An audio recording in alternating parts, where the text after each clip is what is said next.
दरबार हजारों देखे हैं। कल ना हमने कथा सुनी। ये शिव कथा किस कथा में आई है? ये आई मनु महाराज की 3 बेटियों के वंश के कारण, आकुति, देवहूति, प्रसूति।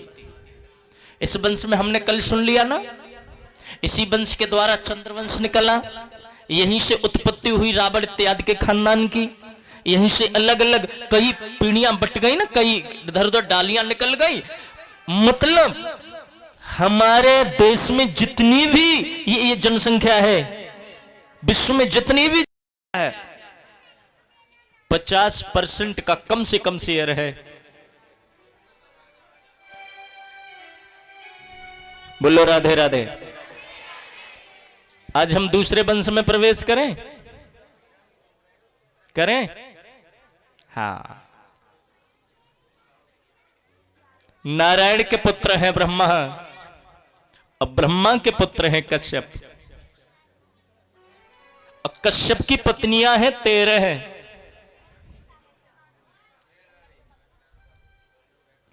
कश्यप का हमारी सृष्टि में बहुत बड़ा योगदान है। जैसे कि 13 पत्नियां। पहली पत्नी, ये जितने भी जलचर जंतु हैं जो जल में रहते हैं, इनकी पहली पत्नी तिमी की संतान है। इनकी दूसरी पत्नी जिसका नाम है शर्मा, ये बाघ है, शेर है, हिंसक जो जंतु हैं, ये शर्मा की संतान है। और कश्यप महाराज की जो तीसरी पत्नी है, जिन्हें हम कहते हैं सुरभि, गाय है, भैंस हो गई, ये जो दो खुर वाले जितने भी पशु हैं, ये सुरभि की संतान है। हाँ, और इनकी चौथी जो पत्नी है जिसका नाम है ताम्रा, गीद, शिकारी वगैरह ये हिंसक जो जंतु हैं, ये चौथी पत्नी की संतान है। अच्छा, ये हैं तो सब सृष्टि में ही अलग अलग। अगर ये ना हो, नो बताओ, अगर आजकल हमारे देखो ये खेतन पे, अरे भैया इतनी प्रोटेक्शन लगा रखी है, गेट बंद कर, खेतन के गेट बन गए। क्यों बन गए? आवारा पशुओं की वजह से। यही तो है। अब मैं कहूं खोलो छोड़ दें तो यूं कहेंगे कि तू ना यहां पे खोलो छोड़ दे, अपने खेत में चुंगा ले। तो पर आनंद आ रहा है ना। अगर ये ना हो तो हम घर में सोएंगे। यानी प्रकृति है, एंजॉय कीजिए, मस्त आनंद लीजिए। पांचवी जो पत्नी है जिनका नाम है मुनि, ये जो अप्सराएं हैं देवलोक में, जो अप्सराएं, ये सब मुनि की संतान है। कश्यप महाराज की अगली पत्नी जो है, इनका नाम है कोद्रवसा। सांप है, बिच्छू है, जितने भी विषैले ये जानवर हैं, विषैले जंतु, ये कश्यप महाराज की छठी पत्नी की संतान है। वृक्ष हैं, लताएं हैं, वृक्ष की लताएं, ये सब ये कश्यप महाराज की जो पत्नी है इला, इनकी संतान है। सृष्टि में अगला योगदान महाराज कश्यप की जो पत्नी है, जिन्हें हम कहते हैं सुरसा। ये यातुधान जितने भी हैं ना, सब सुरसा के हैं। अरिष्ठा, जिसने गंधर्वों को उत्पन्न किया। क्राष्ठा, घोड़े हैं, घोड़े या और भी जो एक खुर वाले जितने भी जंतु हैं, सब काष्ठा के हुए। दनु जो पत्नी है 11वीं, इनके 61 पुत्र हुए, जिसमें हयग्रीव इत्यादि हैं, जिसमें विप्रचिति भी है। विप्रचिति समझ गए ना? होलिका का पति जो आगे चल के विवाह होता है होलिका से, 11वीं पत्नी की संतान में है। 12वीं पत्नी है अदिति। अदिति के जो संतान हैं, जिन्हें हम कहते हैं इंद्र, जो देवता जो है वो कश्यप महाराज की 12वीं जो पत्नी है उनकी संतान है, जो 12 आदित्य कहलाते हैं। आदरणीय श्री सुखदेव जी महाराज वर्णन करते हैं, परीक्षित संज्ञा ने घोड़ी का रूप धारण करके सूर्य द्वारा 2 अश्विनी कुमारों को उत्पन्न किया। तुष्टा के पुत्र है, नाम है विश्वरूप, जिनके 3 सिर थे, जिनके मुख से सोमरस, दूसरी से सुरा और तीसरी से ये अन्न खाते थे। मतलब 3 मुख और तीनों अलग अलग। इंद्र को क्रोध आ गया, इंद्र ने तीनों सिरों को काट दिया। अब ब्रह्महत्या का पाप लगना था, तो ये पाप लगा, अब ये बटेगा कहां? तो इस पाप को 4 जगह बांटा गया, अलग अलग 4 जगह, जिसमें एक हिस्सा हमारी माताओं को भी पाप के रूप में आया।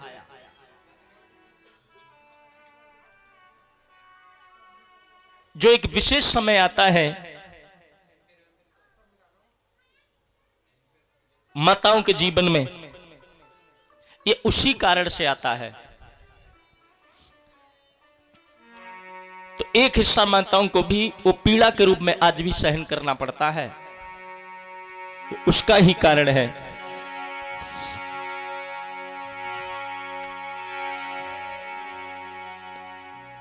आदरणीय श्री सुखदेव जी महाराज वर्णन करते हैं, परीक्षित दिति ने कहा सबके संतान हो गई, मेरे कोई संतान नहीं है, मैं भी चाहती हूं मैं भी पुत्रवती बनूं। तो महाराज कश्यप ने कहा देवी इस समय संतान के लिए उपयुक्त समय नहीं है, ये समय ठीक नहीं है। देखो गर्भवाद, मैंने कल या परसों कहा था, हमारे हिंदू धर्म में 16 संस्कार हैं और 16 संस्कार में पहला संस्कार होता गर्भाधान संस्कार। जिसका गर्भाधान संस्कार ठीक नहीं है उसकी संतान श्रेष्ठ होगी नहीं। तिथि अच्छी हो, समय उचित हो, उस समय अगर गर्भाधान संस्कार होता है तो बच्चा श्रेष्ठ उत्पन्न होगा। कश्यप ऋषि ने कहा देवी समय ठीक नहीं है, थोड़ा समय आने दो, तुम्हारे भी संतान जैसे और के हुई वैसे तुम्हारे भी होगी, आप चिंता न करें। पत्नी ने कहा नहीं जी मुझे तो अभी चाहिए, नहीं माने।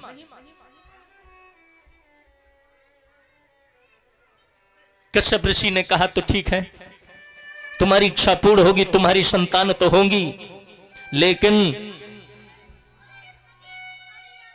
संतान जो होंगी वो दुष्ट होंगी, राक्षस होंगे। इसलिए माता दिति के 2 पुत्रों ने जन्म लिया, जिन्हें हम कहते हैं हिरण्याक्ष और हिरण्यकश्यप। असल में ये हैं तो दोनों भक्त ही पहले, जय और विजय। ऋषि श्राप के कारण इन्हें राक्षस बन के आना पड़ा, और ये भी इन्होंने खुद चुना था। बोले चुना क्यों? एक बार सनत कुमार भगवान जी से मिलने जा रहे थे, जय विजय खड़े थे, रोक लिया। ऋषियों को क्रोध आ गया, तुमने मुझे रोका, आप हमें जानते नहीं हैं, जाओ हम तुम्हें श्राप देते हैं, भगवान से दूर रहना पड़ेगा। चरणों में गिर गए, गलती हो गई, हम तो भगवान का ही काम कर रहे थे, मेरे गोविंद आए, कृपा की। उस समय ऋषियों ने कहा अगर भक्त बन के जाओगे तो 7 जन्म बाद प्रभु मिलेंगे, अगर राक्षस बन के जाओगे तो आपको 3 जन्म बाद भगवान मिल जाएंगे। तो रो करके जय विजय ने कहा फिर तो हम राक्षस ही बनेंगे। मेरे गोविंद की आंखें भर आई। क्यों? बोले हैं प्रभु कोई भी रूप क्यों ना हो, जिस रूप में आप आसानी से मिल जाए वो रूप अच्छा है। राक्षस बन के जाएंगे तो आप जल्दी मिल जाओगे, और कृपा करना आप जल्दी ही आना। जल्दी से कल्याण करते रहना। भगवान ने कहा मेरी कृपा रहेगी। और ये दोनों ही उच्च कोटि के राक्षस बन करके आए, एक हिरण्याक्ष के रूप में और एक हिरण्यकश्यप के रूप में। ये हिरण्याक्ष क्या है? हिरण्याक्ष है लोभ। जब तक हम अपने अंदर के हिरण्याक्ष को नहीं मारेंगे तब तक भगवान मिलेंगे नहीं। हिरण्याक्ष को मारना जरूरी है। दम्भ है, पाखंड है ये हिरण्याक्ष। अच्छा, लोभ क्या है बताओ? लोभ क्या है? नहीं ना, हमें कोई लोभ नहीं। हाँ, हम तो बहुत दान करते हैं, बहुत दान करते हैं, दान करते हैं बहुत ज्यादा। सच्ची बोले, सच्ची बहुत दान करते हैं। लेकिन दान करते कैसे? कोई देख लेगा तो 10 और कोई ना देख रहा तो एक मुट्ठी में बंद कर चढ़ा दो, जय हो जय हो जय हो। तो दिखावा हो गया ना, लोभ कार्य कर रहा है। पहले तो हम ये सोचे कि लोभ आता कहां से है, लोभ का जन्म कहां से है। जिम प्रतिलाभ लोभ अधिकाई,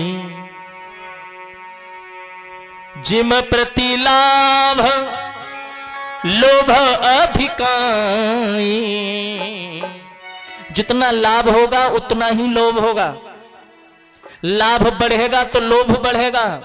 हमारे गरीब हैं, हमारे कम पूंजी वाले लोग हैं, उनसे कहो भैया कैसा, अरे बोले उन जैसा पैसा हो तो ना हर साल भागवत कथा और हर साल राम कथा करवा तो भंडारा करो तो कमाल को है। तुम तो मरे जा रहे हो सब कुछ है के। और जिन पर सब कुछ है वो क्या कह रहे, तुम समझा करो, वो ऐसे ही समझते तुम समझा करो। हाथ दब गया है, हाथ दब गया। बोल अरे रहने दो, तुम कितना हाथ दब जा, हाथ दब गया है। भगवान जी बोले ये बार बार कहता है कि मुझ पे ये होता तो ये करता, मुझ पे ये होता तो ये करता, चले इसको भी होते लायक ही कर देता। आ गए अपनी मस्ती में प्रभु, कर दिए होते लायक। अब होते लायक कर दिए। अब जो पैसे वाले थे जिनसे कहते थे वो कहते अब कछु कमी है करवाओ। हमने जो कहा वो हम करेंगे, हम झूठ नहीं बोलते तुम्हारी तरह, हम करवाएंगे। 2 साल लोन निकल गई, अब कब करवाओगे? करवाएंगे। वो थोड़ा हाथ दब गया है। हाँ तो तुम्हारा काम है। अरे वो क्या था कि 50 लाख का प्लॉट ले लिया हमने, बात ही बात न में, तो हमें थोड़ा कर्ज है, वो थोड़ा निकल जाए। तब भगवान कहते तेरी औकात भी नहीं थी पागल 50 लाख सोचने की। हमने तुझे 40 लाख तक पहुंचाया, तूने 50 लाख का ले लिया। चल आगे देखूंगा, तेरा इंतजार करता हूं। फिर पैसा दिया, फिर वो कर्ज निकलवा दिया, और निकलवाने के बाद में 10 लाख का और फायदा है वो। अब है वो घर को ना 10 लाख, अब करवाएगा। ए माने 25 लाख की जमीन और ले ली। हाँ, अब कोई कहता है करवाओ भागवत, करवाओ राम कथा, अरे बोले तुम्हें पता हो ना अभी तो बैनामा करवाए, थोड़े से इससे छुट्टी हो जाए। भगवान बोले अब तेरी कुटाई करोगे देख। तो ये हुआ कहां से? लाभ से। लाभ से ही तो हुआ। और जब धन नहीं था, कम धन था, 1000, 500, 2000 कमाने वाले थे, तब कोई भागवत कथा या राम कथा कराता तो कह देते ले भैया हम पे तो ले जाओ, कल की कल देखी जाए, क्योंकि है ही नहीं हमें जोड़ने लगे जो कुछ करे। तो लोभ उत्पन्न होता है लाभ से। इसीलिए ये मन में जब लोभ आए तो इसकी कुटाई करो। बोलो राधे राधे। नारद जी निकल के जा रहे थे, कोई गरीब आदमी बैठा था। नारद जी बोले कितना कमा लेते हो, क्या कर रहे हो? बोले भीख मांग रहा हूं। अरे राम, कितना कमा लेते हो? बोले इतना कमा लेता हूं बच्चों का पेट नहीं भरता। नारद जी को दया आ गई। नारद जी ने पत्र लिखा कुबेर को, ये मेरा आदमी है और इसे मैं तुम्हारे पास भेज रहा हूं। तुम्हारे गोदाम में जितनी कीमती मड़ी हो इसके कमंडल में भर देना, ले जा जा। मेला कुचेला सा आदमी कुबेर के यहां पहुंचा। पहले तो दरबानों ने भगा दिया, हड़का दिया, तो उसने पत्र दिखाया, नीचे नारद के हस्ताक्षर, पैरों में गिर गए दरबान। अरे आई आई आई, गलती हो गई, आई है। इंद्र ने पढ़ा, इंद्र ने कुर्सी पे बिठा लिया, भाई कमंडल भरो। सेना लग गई कमंडल भरने पर। 15 दिन हो गए और 15 दिन में 15 गोदाम भर दिए कमंडल में, कमंडल आधे से ऊपर नहीं आया। 15 दिन बाद नारद निकले, बोले आदमी कहां गया, दिखाई नहीं रहा। नारद जी ने चिंतन करके देखा तो कुबेर के यहां कुर्सी पर बैठा। नारद जी पहुंच गए, क्यों रे, तेरे को बोला था कमंडल भर जाए, अपने घर चले जाने, यही बैठ गए। आपने ये कहा था गुरुजी कमंडल भर जाए तो चले जाने, इन्होंने भरा ही नहीं है। नारद जी ने कुबेर की तरफ ऐसे करके देखा, अच्छा, तो कुबेर तो चरणों में गिर गया। क्या आफत भेज दी महाराज, 15 दिन से मैंने 15 गोदाम भर दिए, इसका कमंडल आधे से ऊपर नहीं होता, अब क्या करूं। नारद जी ने कहा, अच्छा कमंडल खिलाओ। खाली किया कमंडल, बोल दिखाओ। कमंडल देखा तो उसमें बैठा था लोभ। नारद जी ने कहा, तुम तो क्या कुबेर, साक्षात नारायण आकर के इसका कमंडल भरेंगे, फिर भी इसका कमंडल नहीं भरा जाएगा। बोले क्यों नहीं भरा जाएगा, बोले क्योंकि इसमें लोभ बैठा है, और जिसके अंदर एक बार लोभ कुंडली मार के बैठ गया भैया, चाहे वह दुनिया की संपदा लाके उसके चरणों में रख दो, फिर भी यूं ही कहेगा नेक कमी रह गई, नेक कमी और है, नेक कमी। और जो नेक कमी एक दिन पूरी है जाई, जा दिन पूरी है जाई। हाँ,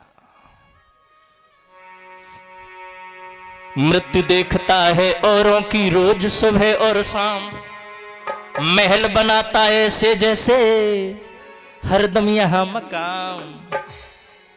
सुमाया तेरी अजब कठिन है राम, सुमाया तेरी अजब कठिन है। इसका एक ही कारण है, ज्यादा सोच छोड़ दो और परमात्मा का भजन करो, उनका ध्यान करो। हो रस भरे रसिया के बड़े रसीले री नैना, रस भरे रसिया के बड़े रसीले नैना, रस भरे रसिया के बड़े रसीले नैना, हो बड़े रसीले नैना री नैना, बड़े रसीले नैना री नैना, बड़े रसीले नैना, रस भरे ओ रस भरे, अरे रस भरे रसिया के बड़े रसीले नैना, रस भरे रसिया के बड़े रसीले नैना। हरि बोल।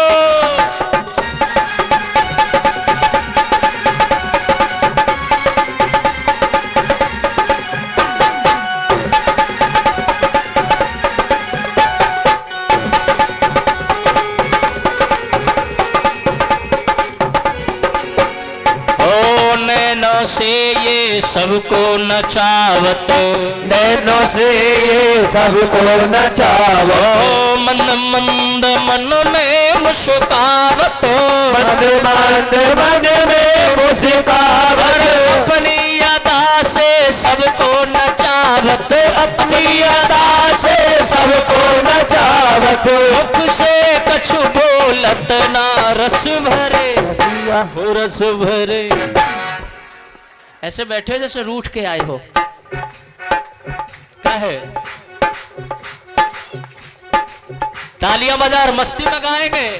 और रस भरे रसिया के बड़े रसीले री नैना, रस भरे रसिया के बड़े रसीले नैना।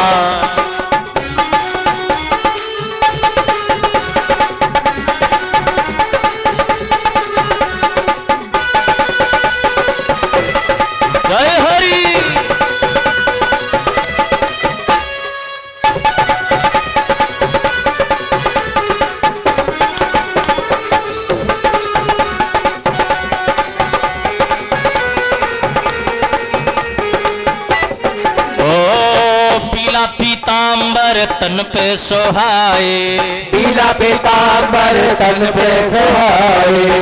हो देख देख ऋतुराज लजाए, देख देख ऋतुराज लजाए।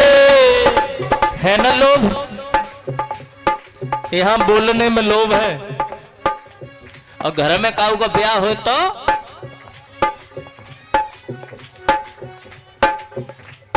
कमाल करते हो जी, कीर्तन नहीं गाएंगे और छर्जे के ऊपर बाजरा खूब बैले हुए, गलत बात है ना। देखो बेटे के ब्याह में बैंड के सामने जो नाचेगा 84 लाख योनियों में नाचना पड़ेगा, कोई नहीं रोक सकता उसको। इसलिए भगवान के यहां गाओ ना, तालियां बजा भाव से गाए।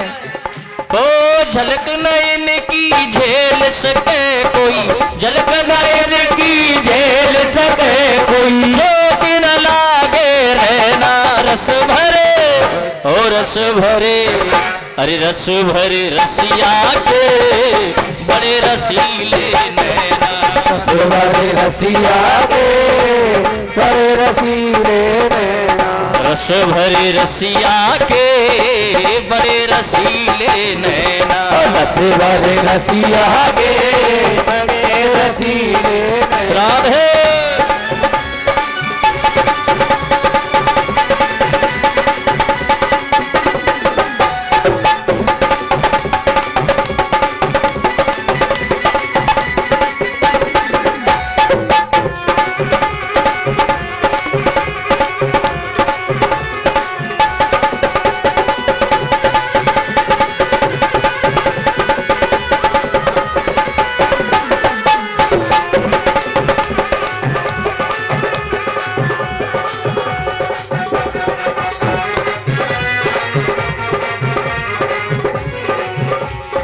मोर मुकुट माथे पर साजे, मोर मुकुट माथे पर साजे, मोर मुकुट माथे पर साजे, मोर मुकुट माथे पर साजे। और देख देख मेरा मनवा नाचे, देख देख मेरा मनवा नाचे।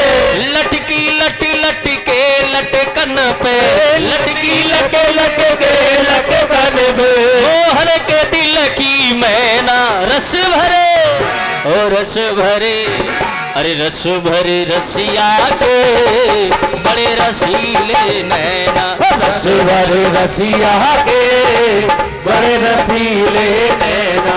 रस भरे रसिया के बड़े रसीले नैना, रस भरे रसिया के बड़े रसीले नैना।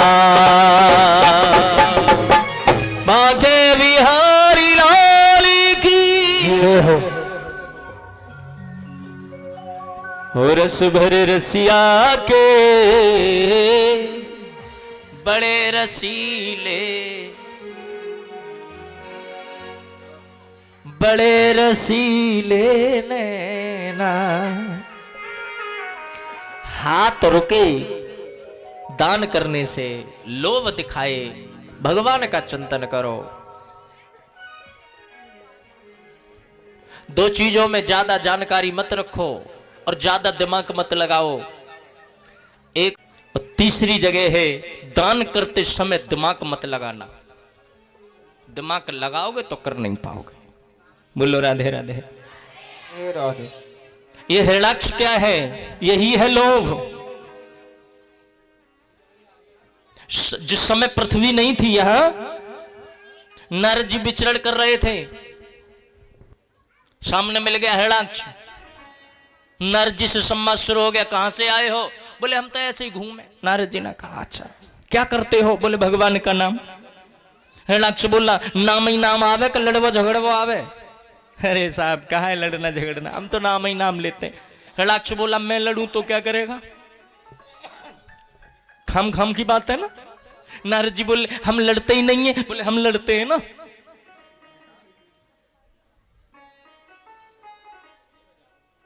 अब देख लड़ना तो पड़ेगा क्योंकि मुझे कोई मिल रहा नहीं। ऐसा गमार मिल जाए तो क्या करोगे?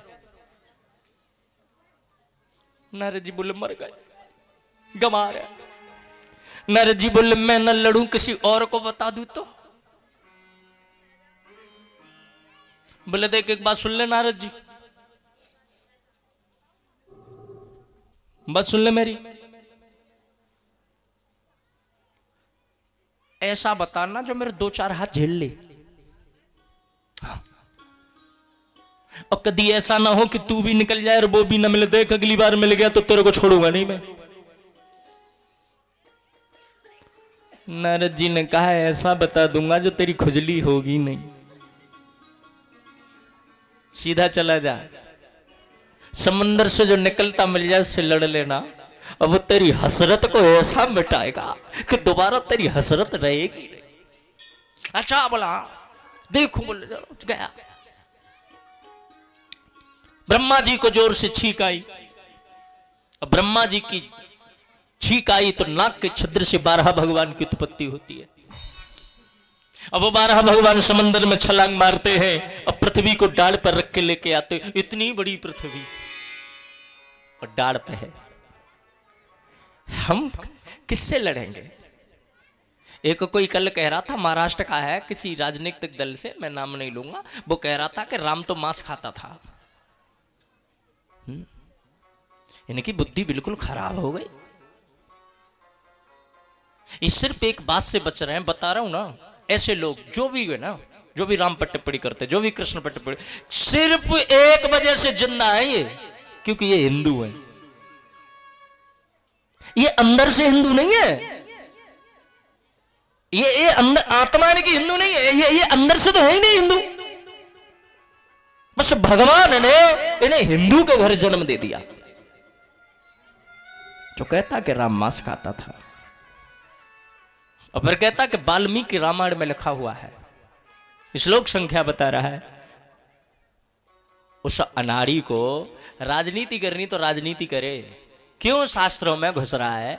नानी याद आ जाएगी तेरी भाई। जिस श्लोक का जिक्र कर रहा है, संस्कृत तुम्हारे पुरखों ने नहीं पढ़ी, तुम उस पर टिप्पणी कर रहे हो। एक शब्द के कितने अर्थ होते हैं ये खुद नहीं पता, तो इसलिए ऐसे लोग टिप्पणी कर जाते हैं कि गलती से हिंदुओं के घर में जन्म ले लिए। और ये मैं आज बोल रहा हूं, आप सब सुन लो, ऐसे लोगों का विनाश निश्चित है। ये मुरलीधर तब तक मुरली बजाता जब तक सामने वाले की श्रद्धा मुरली जैसी होती है, और जब उसको पता पड़ जाता है ना कि अब मुरली नहीं, अब तो चक्र चलाना पड़ेगा, तो चक्र भी उसकी उसी उंगली पर नाचता है। अंतर इतना होता है, मुरली बजाने के लिए उसे 10 उंगलियों का इस्तेमाल करना पड़ता है, और चक्र चलाने के लिए तो एक ही काफी है।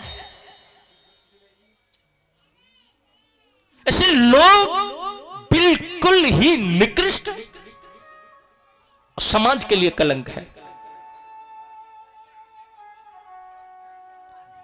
12 भगवान पृथ्वी को डाढ़ पर रख के लेके आ रहे हैं। इतनी बड़ी पृथ्वी, उनसे टकराओगे? और जैसे ये आज के हैं वैसे पे हिरणाक्ष है ना, मिल गया, ओहो सूकर क्या लड़ेगा हमसे, तेरी क्या खात मुझसे लड़ेगा। हम कौन हैं? हम हैं कश्यप नंदन हिरणाक्ष महाराज, और तू है एक जंगली जानवर। भगवान ने कहा बोलना पड़ेगा, सो भगवान ने खड़े होकर के कहा, बिल्कुल सत्य कहा आपने, हम जंगली जानवर, लेकिन हम आपके जैसे ग्राम सिंह को बस में करना बड़े अच्छे से जानते हैं। ग्राम सिंह जानते हो? ग्राम सिंह कहते कुत्ते को। हाँ, ग्राम सिंह मतलब गांव को शेर। आपके जैसे ग्राम सिंह को बस में करना अच्छे से आता। हिरणाक्ष बोला मेरे को कुत्ता बोलता। हो महाराज, तो भगवान ने कहा भौंकने वाले कुत्ते ही होते हैं। अच्छा, तो मारने को दौड़ा, मेरे प्रभु ने एक गाल पर तमाचा मारा और एक में ही राम नाम बोले द्वारिकाधीश भगवान की जय। नारद जी बीड़ा बजा कर नाच रहे, बोले है गई खुजरी खत्म, है गई भैया, हम तो टकरावे गो। सो भैया प्रभु चल दिए, फिर प्रभु तो देवताओं का कार्य कर रहे हैं, फिर प्रभु चल दिए। सो पृथ्वी जी को भी घमंड हो गया, पृथ्वी बोली हमें कहां रखोगे। तो भगवान जी बोले जहां पेड़ पौधे दिख जाए वहीं रख देंगे। बोली कमाल करते हो, जब मैं ही नहीं हूं तो पेड़ पौधे कहां होंगे। भगवान बोले जब दिख जाए तो बता देना, नहीं तो फिर कोई नहीं। सो आगे देखा पेड़ भी है, पंछी भी है, बड़ा प्यारा एक स्थान है। तो पृथ्वी तो दंग रह गई, बोले हाँ प्रभु आगे है। सो भगवान ने वहीं स्थापित कर दिया। और जब मेरे प्रभु चले तब पृथ्वी ने कहा मुझे ये तो बता दो, जब मैं नहीं थी तो ये कैसे हो गए। भगवान बोले पृथ्वी मेरा कार्य कोई रोक नहीं सकता, मैं किसी के ऊपर निर्भर नहीं हूं, ये मेरा गौलोक धाम है।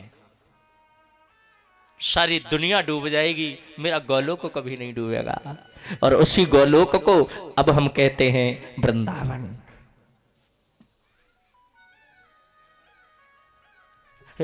कभी बताऊं तुम्हें, कभी मन करे कि पृथ्वी खत्म हो जाएगी, लोग कोई पागल बनाना चाहें तो घबराना मत, वृंदावन आ जाना।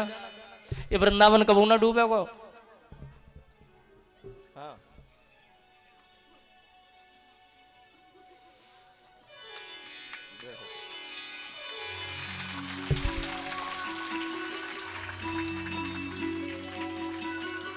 जय हो भैया।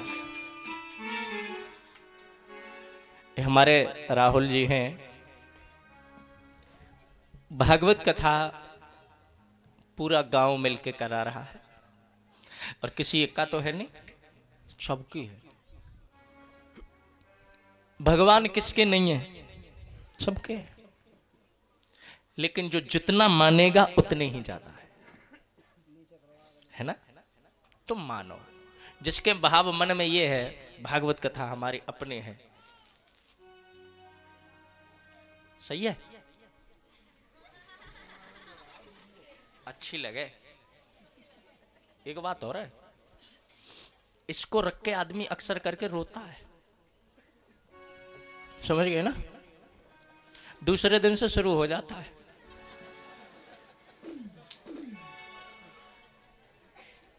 आहा।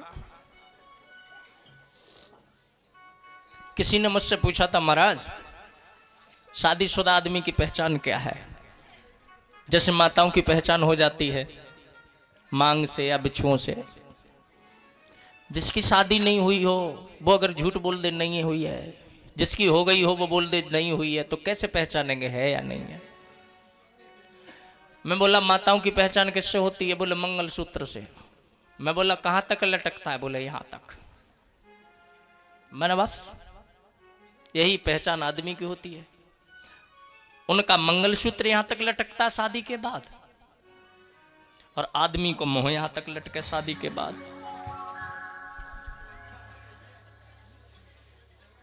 यही तो है। किसकी हो जाए उसका कोई चिन्ह मत देखो, उसका तो फेस बताता है। उसको बस इतना पूछ लो कैसे हो, जवाब मिलेगा ठीक है। आपने पूछा, समझ लो शादी हो गई है, ठीक है। तो आपने पूछा कैसे हो, ठीक है काट रहे टाइम का है। 2-4 बालक है गए जहाँ पे, और जो फीस देना पाओ है महीना की पत्नी लड़ रही है, जाके मारे मेड़ पे बैठो खेत की पे आके। हाँ। आपने कहा कैसे हो, सामने से जवाब मिला बढ़िया। आप बताइए आप कैसे हैं। अरे भाई साहब आप तो कभी मिलते ही नहीं, आप कभी दिखते ही नहीं। जब ये ऐसी बातें होने लगे तो समझ लेना कि अभी हुई नहीं है। तो मैं इसके लिए बोल रहा था, भगवान की बड़ी कृपा है। यही अंतर है, अगर भौतिक दृष्टि के लिए इसे रखोगे तो रोना पड़ेगा, जिस दिन आध्यात्म में उतर के इसको रोज रखोगे ये उतना ही आनंद ज्यादा देगी। तो मैं प्रसंग कह रहा था, पृथ्वी ने कहा तो प्रभु ने समझाया मेरा कार्य रुकता नहीं है, और ये वृंदावन है जो वृंदावन कभी डूबता नहीं है। ये वृंदावन पहले भी था, अब भी है और आगे भी रहेगा, क्योंकि वृंदावन में गोलोक गोलोक मेरे प्रभु का वास है। जरा चल के वृंदावन देखो। कितने लोग गए हैं वृंदावन? हाथ उठाएं जो वृंदावन में गए हैं। जय हो, बोलो राधे राधे। राधे राधे। अब मन करे है जाए देखो, जो नहीं गए हो ना जाके देखो। जरा चल के वृंदावन देखो, श्याम बंसी बजाते मिलेंगे। जरा चल के वृंदावन देखो, श्याम बंसी बजाते मिलेंगे। हो जरा चल के वृंदावन देखो, श्याम बंसी बजाते मिलेंगे। जरा चल के वृंदावन देखो, श्याम बंसी बजाते मिलेंगे। श्याम बंसी बजाते मिलेंगे। ऐसे झूला झूल रही होंगी राधे रानी, झूला झूल रही होंगे राधे रानी। हो श्याम झूला झूलाते मिलेंगे, हो झूला झूलाते मिलेंगे।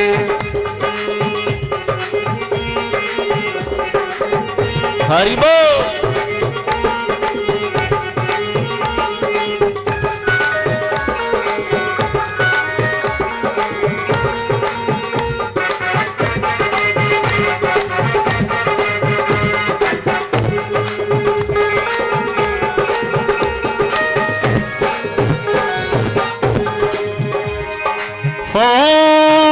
जरा चल के वृंदावन देखो, श्याम बंसी बजाते मिलेंगे।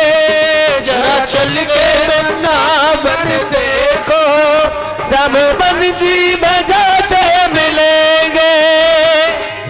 ओ झूला झूल रही होंगी राधे रानी, झूला झूल रही होंगी राधे रानी। ओ माधव झूला झूलाते मिलेंगे। झूला झूल रही होंगी राधे रानी, श्याम झूला झूलाते मिलेंगे। मोर का पंख सर पे बंधा है, मोर का पंख सर पे बंधा है। ओ मोर का पंख सर पे बंधा है, मोर का पंख सर पे बंधा है। उनके आंखों में काजल सजा है, उनके आंखों में काजल सजा। ओ मोर का पंख सर पर बंधा है, उनके आंखों में काजल सजा है। और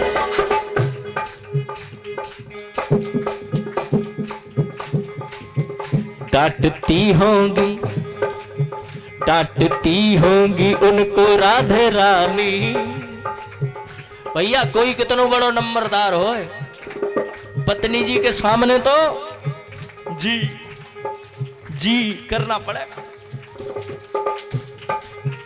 डांटती होंगी उनको राधे रानी, डांट खाते हुए वो मिलेंगे। डांटती होंगी वो राधे रानी, डांट खाते हुए वो मिलेंगे। जरा चल के वृंदावन देखो, श्याम बंसी बजाते मिलेंगे। जय हो।